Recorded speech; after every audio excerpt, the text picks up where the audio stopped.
What is open innovation? And I've been working with this one for about, 4 or 5 years now. Since I started looking into open innovation. And open innovation, the more I work with it, it gets to me like it's not a toolbox. It's much more about a philosophy. It's much more about a mindset. How can companies go into the next level of innovation, the future of innovation?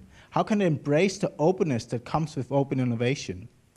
And it seems like you guys in the open source community has been working more openly like this for many years, but it's quite new in many companies doing things outside the technology, outside the software world. And we're still learning. There's still a lot of learning to do.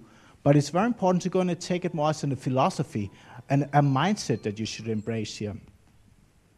On a more practical manner, if we were kind of pushed to say what open innovation is, I would say it's about taking your internal resources in a company and combine those with external resources.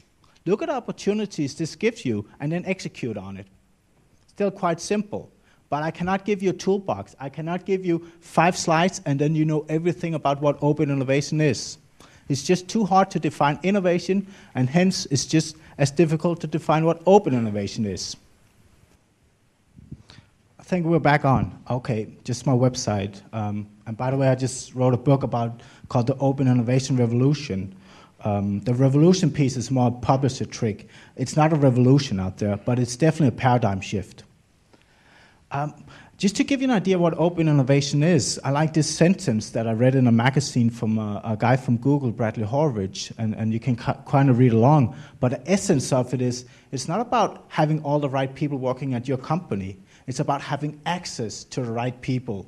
And this one I kind of like because you don't need to hire all of them, but you need to find out a way, a systemized approach in which you can get access to the right people. This is also where people keep asking me, what's new about open innovation? We've been working with partners for so long. It's something we've always been doing, and that's true. But the new thing about it is how systemized it's becoming and how it's really going into the innovation process itself and throughout the whole process, and not just in the early stages of it. And to give you an idea, this is like the role model of open innovation right now. Procter & Gamble, they have something called Connect and Develop. And in short, it's built around a website, pgconnectdevelop.com, in which you can go in and see how Procter & Gamble have some needs they like some help to work on, and they also have some assets that they would like to send out to the world. And they have been doing this for about 8 years on Connect Develop, and they have lots of success doing it. And this is more like driven by the website. And a newer example is Intuit, the software company Intuit. And they started working on something they call Intuit Entrepreneur Day on a website called intuitcollaboratory.com. And here they go in and build relationships, not just in virtual world, but also physically. Bring in small startup company and go in and work with them. And within 48 hours, they're able to go out and actually tell these companies, do we want to work further with you guys? But let me just get into why this is actually happening right now. And we heard that internet is really enabling lots of things earlier this morning. And a key thing here is that when does innovation happen? What does it really take to make innovation happen? I think if I asked some of you guys who got into discussion, I think we could agree that a key ingredient is knowledge, right? It takes knowledge for innovation to happen. But just some of you guys in here, just if you have any answers to it, where does knowledge actually reside? Where do we have the knowledge that we need to make innovation happen? Any bits on that? Any views on that? Yeah? Have you been to one of them? Well, that's just what I wanted to hear. That's correct, because it's not as if we do. Actually, companies try doing the other thing, which is to build a database and try to get all the collective knowledge within a company into that database, and then you could tap into it. And the idea is kind of nice, but it's not happening, not yet at least. So the knowledge is inside our heads. And if we think open innovation, connecting our internal resources with the external ones, if we look at Procter & Gamble, they call it C plus D, Connect plus Develop. It's not research and develop, it's Connect plus Develop. We need to find the people that have knowledge that's relevant for us to innovate on behalf of our companies. So this is where we can go and look at something like LinkedIn. Just by show of hands, how many of you are not on LinkedIn? So I got one guy, and then I probably got another 20. A bit too shy to raise their hand.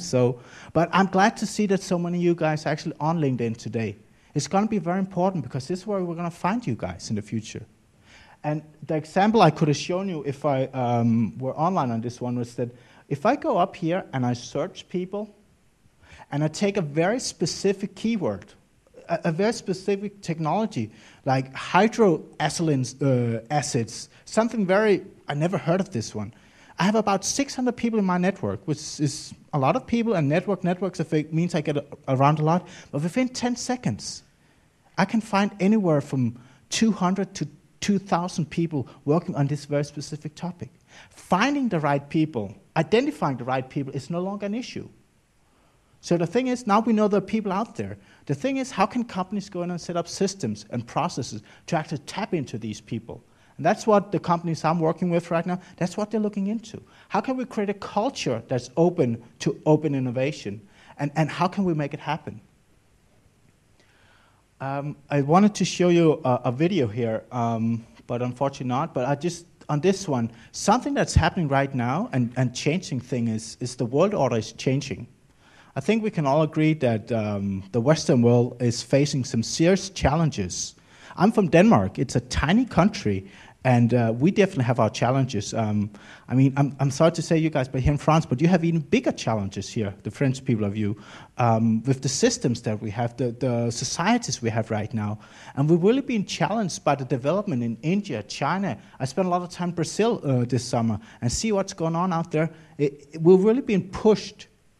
And what's kind of come to us on this one is that we need a different mindset in order to work with innovation. And what I see that we need on mindset and skills are primarily three things. It's a more holistic approach. We need to become much better networkers. It kind of sets itself when we want to open up to external partners. How can we become better networkers? How can we train our networking skills? How can companies give us the time to network? How can companies set up a corporate networking strategy? I have this saying that you cannot have a strong innovation culture if you do not have a strong networking culture. And yet I meet executives and tell me, well, that networking thing, it's going to take care of itself. It's not. And the last thing is communication. We need to be much better communicating. And how many of you heard the term about an elevator pitch? We see some hands in here. Usually when we say elevator pitch, it's about being able to sell a product and a service. But it's become just as important for you guys to be able to sell a message. And message internally in your organization that you want innovation like this and this. This is what I propose. And you really need to fight hard to get your message through internally. And I can tell you it's getting even more complex when you need to go out to external partners as well. When it comes to holistic approach to innovation, I always go back to a friend I have in Silicon Valley. And right here, besides always having nice weather, I think that's right, Chris, isn't it? Great weather there? Terrible, no, not compared to you. But what we have here is, right over here is the headquarters of Hewlett-Packard. And I have a friend there who actually became a vice president for doing what's called entrepreneurship, building new businesses within the company.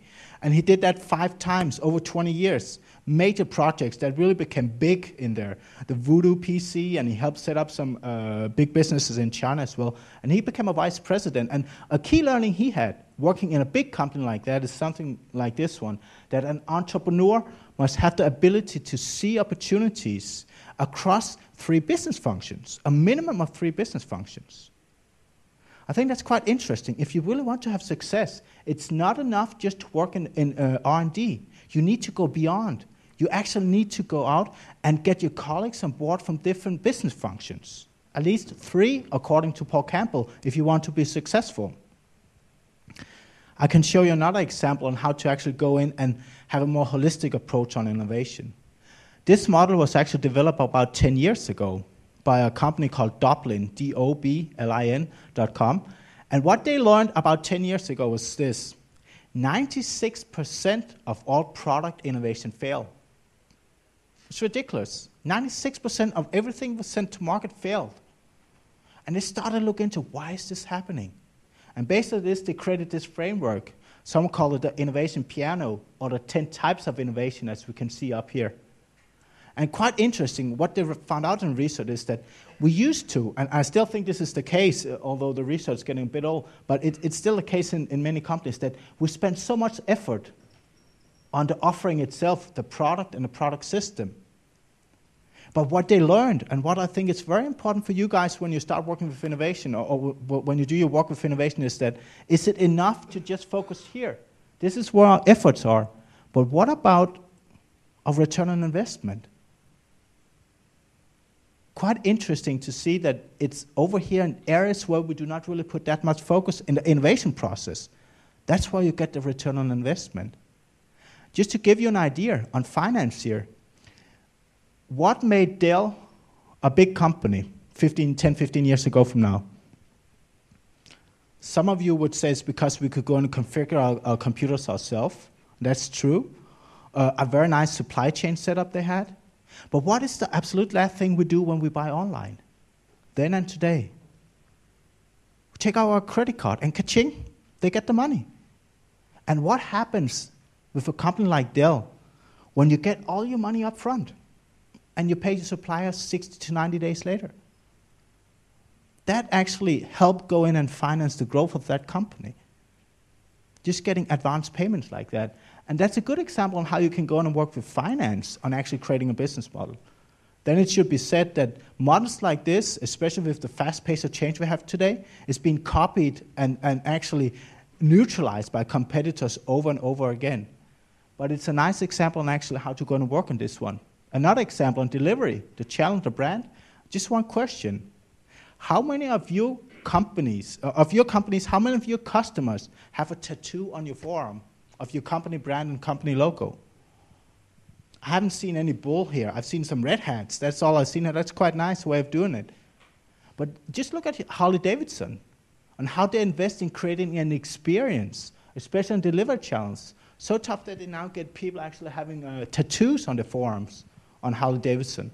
Another way of actually creating something different. And I want you to think of this one, that you need across 3 or more business functions, and you need to go across more types of innovation to make it happen. And this is also relevant because it makes it easier to get more people involved within the organization, and on terms of open innovation, one company cannot do all of this, so you need to go out and find your right partners.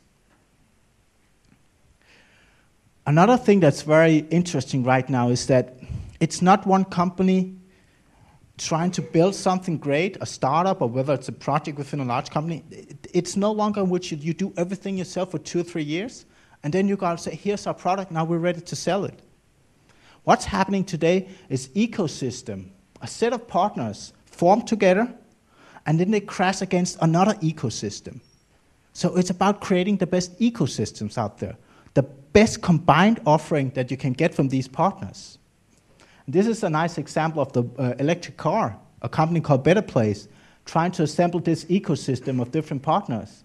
And that's interesting, and that's a challenge in itself. But imagine who they're fighting against. They're fighting against some of the richest companies in the world, the oil companies, the gas companies, and the car companies. So there's lots of challenges in thinking in ecosystems, rather than just a sole system or one company approach to innovation. But that's how we have to do it today. So what does this actually look like? I had a review of my book and by a guy called Hodge Carpenter, and he kind of said, this is how we actually look at open innovation today in most companies. It happens in the product design. That's where we get some feedback. That's also what you can call user-driven innovation, a customer-led innovation.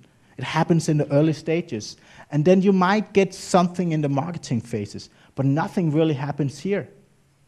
And what I'm arguing for is that if you really want to be successful with open innovation, if you want to go through the different types of innovation, the model is going to look much more like this, where you have the interaction all the way through. The co-creation happens all the way through.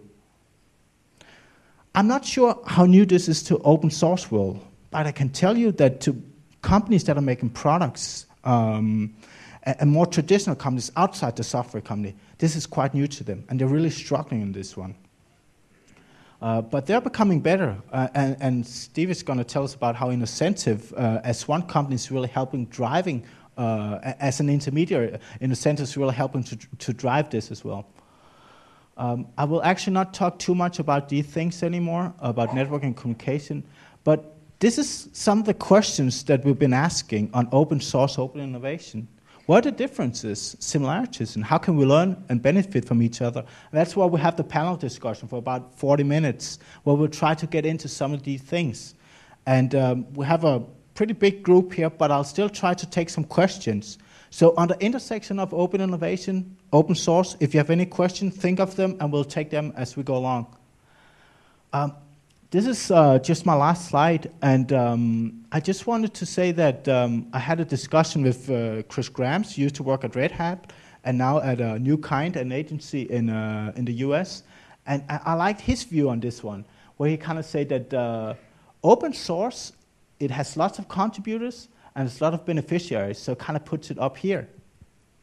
But as a difference, the big companies I work with, we go in and see that they might like to have many contributors, or like to go out and select the right contributors. But I can tell you that big companies have the mentality, not necessarily that everyone should benefit from it. They're quite happy as long as they benefit from it. That's a mindset they're really working with right now.